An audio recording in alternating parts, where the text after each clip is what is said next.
This random ass episode of Monday Night Raw gave us a bunch of bangers in this match. Holy shit, the power of that kick. She fell from the goddamn wind. I wasn't too familiar with Ilya, and I instantly became a fan. I don't know if that's his finisher, but it should be. Talking about effective finishers, right? Maybe I'll kill you, maybe I won't. And boy, I could watch Gunther versus Sheamus every goddamn week. Now seriously, these two are wrestling soulmates, and this shit is just wrestle-gasmic every week. I promise you, I will never say that word again in my entire life. But this show made me realize all over again, I love tournaments. What really surprised me about the show is the timing, because people keep complaining. Too many promos, too much wrestling. This show made me feel like we got so much more wrestling, yet at the same time we still got plenty of promos. If that's the way WWE could do these 3-hour shows all the time,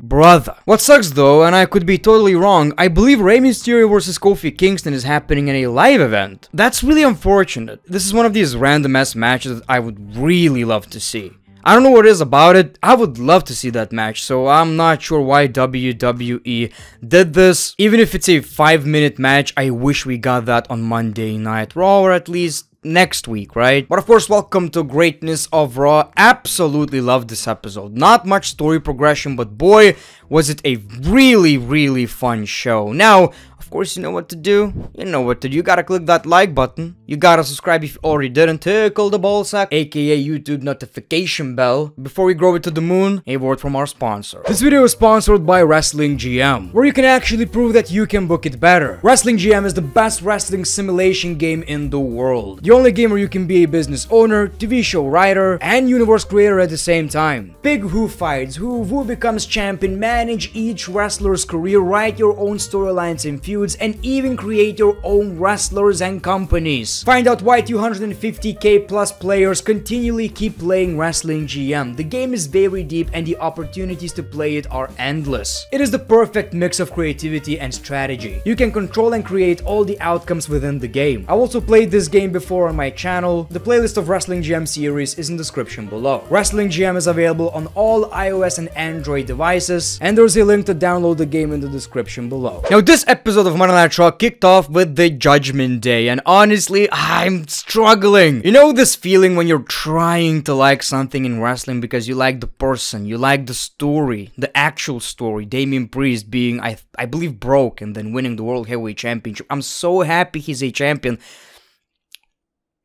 You know, I guess the only way I could get really into this title reign is if they already did Finn Balor versus Damian Priest. I need that shit, man. I need this to feel a bit more personal. This, unfortunately, doesn't feel like a World Heavyweight Championship title reign to me. But again, it's way too early to tell. I'm just telling you, I don't feel the aura. You know, and this was such a weird segment. Damian was angry at the Judgment Day getting involved. Balor apologized, but Damian then apologized too, saying that I know you guys just tried to help, so I'm sorry and thank you. The Judgment Day are on the same page. Finn Balor is happy that Drew is injured, so, you know, this qualifying match ain't happening. They forgot about the man with the biggest goddamn balls in the wrestling industry. Johnny Sin says, no, actually, there is a match, and it's next. So first qualifying match was Jey Uso versus Finn Balor, which was a pretty decent match. I gotta be honest, I'm seeing a weird pattern with Jey Uso lately. Dude, I think it would be dumb for me to say that I don't like Jey Uso. We all do. I think he's very charismatic, but one thing that I always complain about is that he's the Yeet Man. That's literally what they're calling him. The Yeet Man. No, he was this interesting character with so much trauma, so much development, but also when it comes to in-ring competition, obviously he's very good. You can't put on so many tag team bangers and be a terrible wrestler.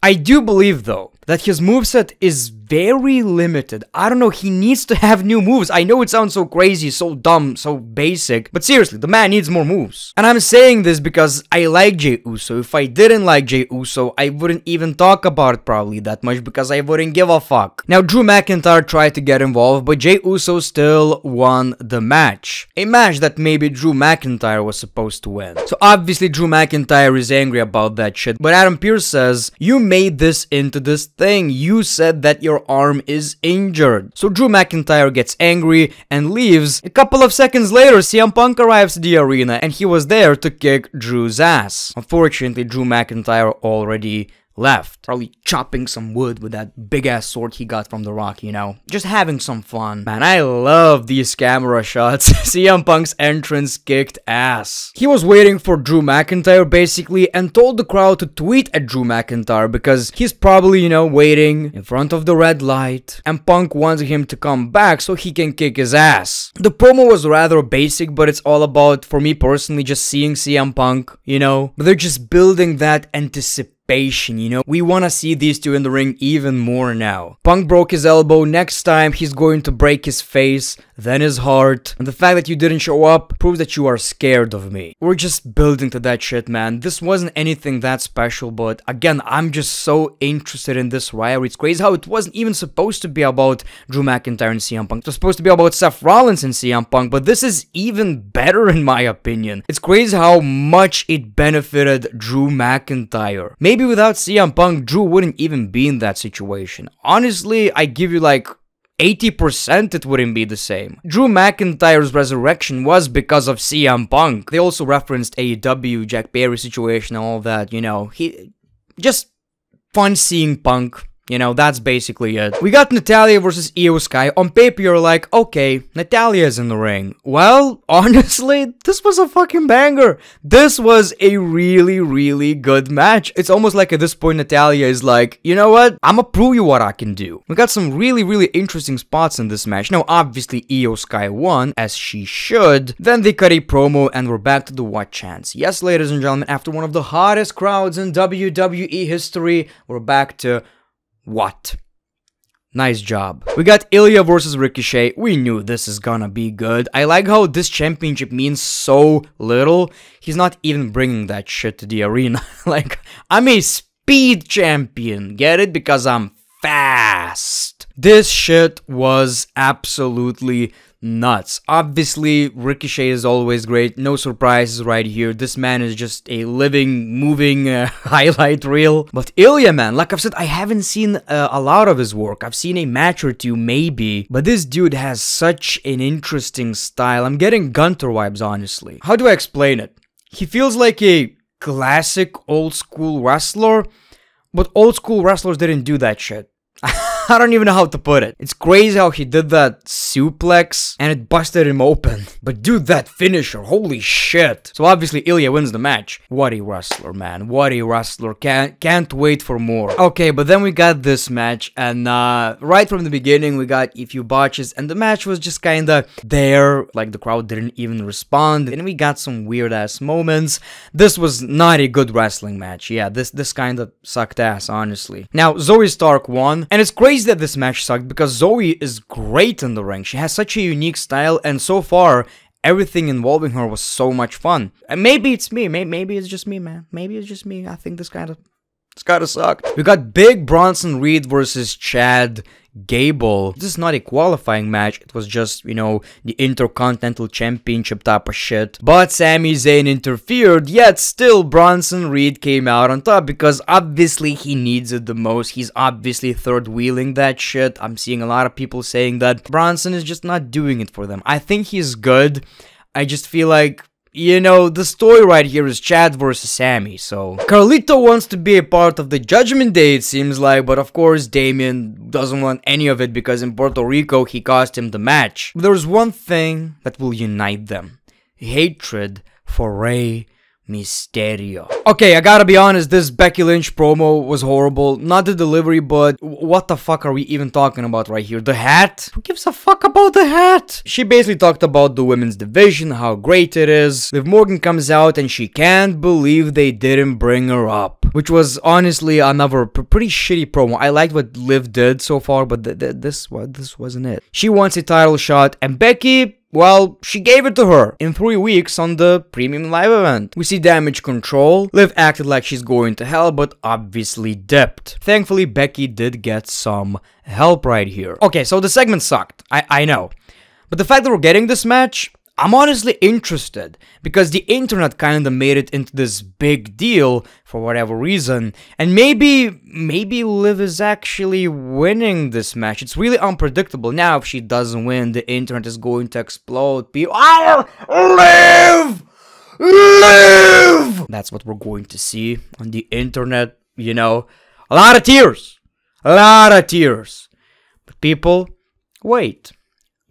Just wait. We saw another qualifying match. Nothing too special, honestly, but it kinda did the job in my opinion. Lyra won the match, of course. I guess the biggest positive was she looks like she fits in on the main roster. That's the vibe I got. She's good. Like, I haven't seen anything from her in the past. For me, so far, from what I've seen, good. And then it was time, ladies and gentlemen. It was time for the grown man to enjoy some professional fucking wrestling. Holy shit, love it. Maybe you can say, well, this was almost exactly like previous Sheamus versus Gunter matches, and I say, yeah, it was good. That's literally it, man. Hard-hitting shit right here. Like I've said, these two are wrestling soulmates. And I like the fact that both were kinda equal in this match. Yes, one man needed to lose, but in the end, I don't feel like Sheamus looks weak. I really don't think so, especially since Ludwig interfered a little bit. But it's one of these matches, man, where you're just like, okay, I'ma need to get comfortable and enjoy some wrestling right here. Seeing all the bruises on their bodies, and then towards the end, you're like, these are just fucking two warriors battling it out. Holy shit. Crazy finish. We got the bro kick. Sheamus tried to pin him, kick out. Gunter wakes up and he just locks it in. Eventually, Sheamus had to tap out. Gunter is moving on and the show just ends in like 10 seconds after that. Am I exaggerating? I feel like this match was great, man. I really feel like this match was great. This was not, again, this was not a story-driven episode of Raw. But tournaments are great because every match matters. Yeah, it's not that big of a deal, but it's still interesting to see, like, okay, this guy won the match, he's moving on. And it's almost guaranteed you're going to get an actual finish and not just a disqualification, because obviously WWE need a winner to move forward. I like that shit. Really do. So thank you for watching this video. Like, subscribe if you already didn't. As always, the great one. Peace, love, and hugs. It's been a pleasure.